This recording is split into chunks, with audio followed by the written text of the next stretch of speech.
अस्सलामुअलैकुम वरहमतुल्लाहि वबरकातुह। अऊज़ु बिल्लाहि मिनश्शैतानिर्रजीम। बिस्मिल्लाहिर्रहमानिर्रहीम। रब्बिश्रह ली सदरी वयस्सिर ली अमरी वहलुल उक़दतम मिन लिसानी यफ़क़हू क़ौली। आज का हमारा जो मौज़ू है वो है जज़्म। जज़्म को सुकून भी कहते हैं और जिस हर्फ पे जज़्म हो उस हर्फ को मजज़ूम कहते हैं, या इसी तरह से जिस हर्फ पर सुकून हो उसे साकिन कहते हैं। यानी ये एक ही हरकत के दो नाम है, जज़्म और सुकून। आप स्क्रीन पे देख रहे हैं दाल की तरह की छोटी सी अलामत जो है ये जज़्म कहलाती है। हम जज़्म में जो है वो तीन इसकी सूरतें देखेंगे, तीन तसव्वुर। ठीक है, पहला तसव्वुर है कि आम हर्फ पे जज़्म हो, दूसरा है कि हुरूफ कलकला पे जज़्म, और तीसरा तसव्वुर है हमज़ा पे जज़्म। तो आज के लेसन में जो हम देखेंगे वो है आम हर्फ पे जज़्म।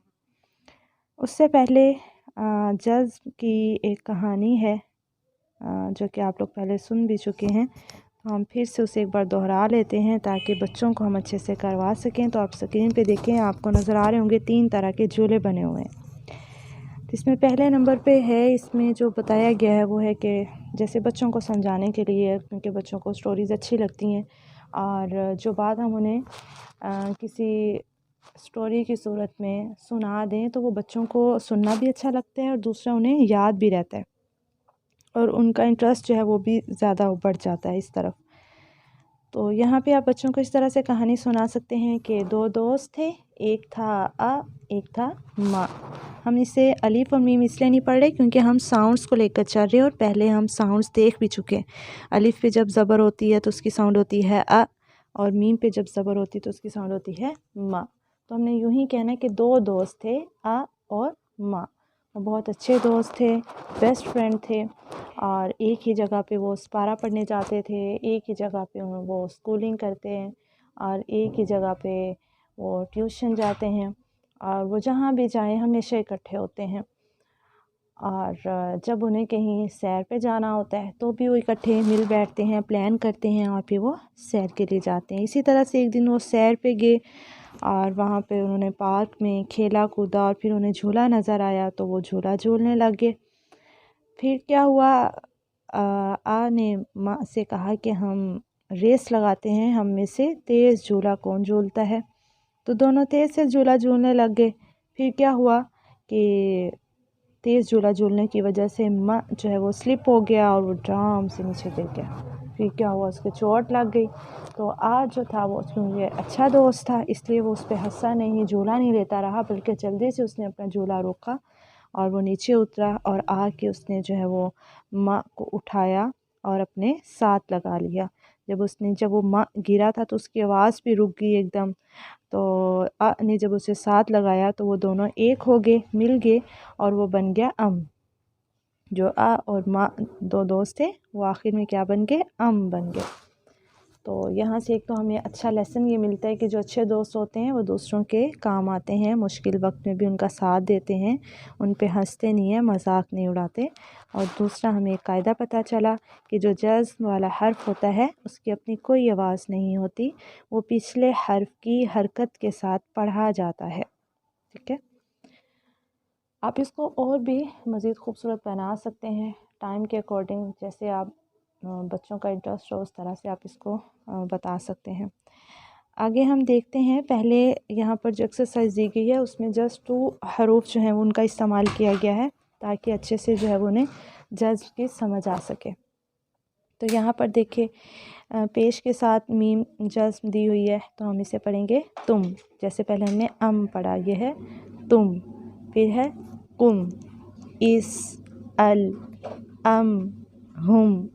जो हरूफ की प्रोनाउंसिएशन है, उनके मखारिज है, उनका हमेशा ध्यान रखना है। हुम, हा अक्सर हलक से, हल, बल, मिन, इन, सल, कुल। यहाँ पर आप बच्चों को असाइनमेंट भी दे सकते हैं, पीछे भी यहाँ पे भी कि बच्चे जो हैं वो 10 अल्फाज जो हैं वो कुरान से ढूंढ के लाएं जहाँ पे जज़्म का इस्तेमाल हो रहा है। तो इस तरह से बच्चों को फिर और ज़्यादा इसकी प्रैक्टिस हो जाएगी और जब वो कुरान से ढूंढेंगे तो इससे भी ज़्यादा उनको फ़ायदा होगा इंशाल्लाह। उसके बाद है सोती तरीक़ा तदरीस से अल्फाज की ख़वानदगी। तो यहाँ पर हम साउंड्स के ज़रिए से देखेंगे।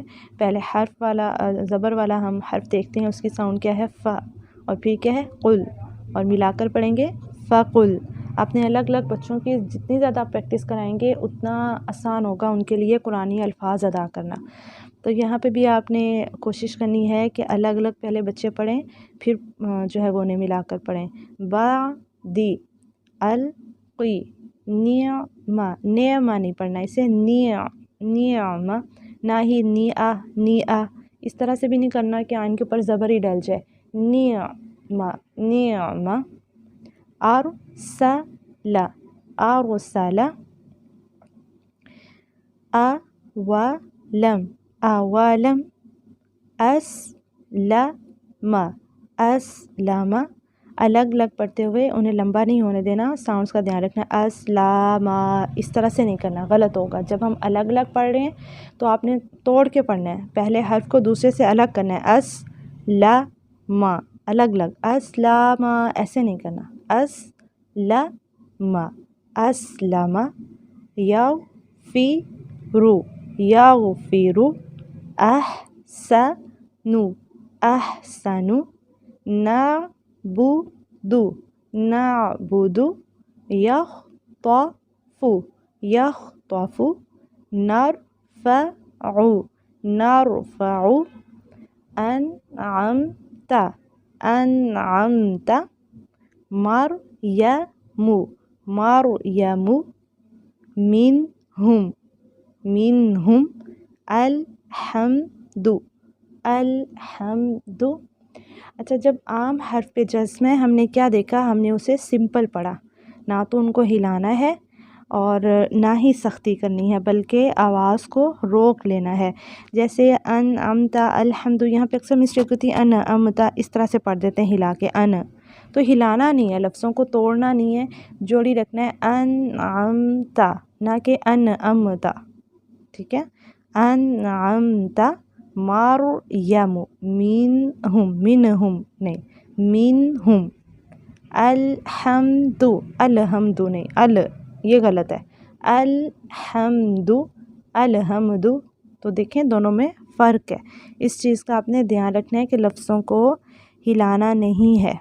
आम हरफ़े जब जज़्म होगी तो हमने आवाज़ को रोक देना है और उसे हिलाना नहीं है, ठीक है। लेसन में आप पहली 2 लाइन सुनाएंगे कल के दिन पे, और उससे अगले दिन पे अगली 2 लाइन सुनाएंगे, और प्रैक्टिस करके अच्छे से सुनाया करें, ठीक है। अस्सलामु अलैकुम व रहमतुल्लाहि व बरकातुहू।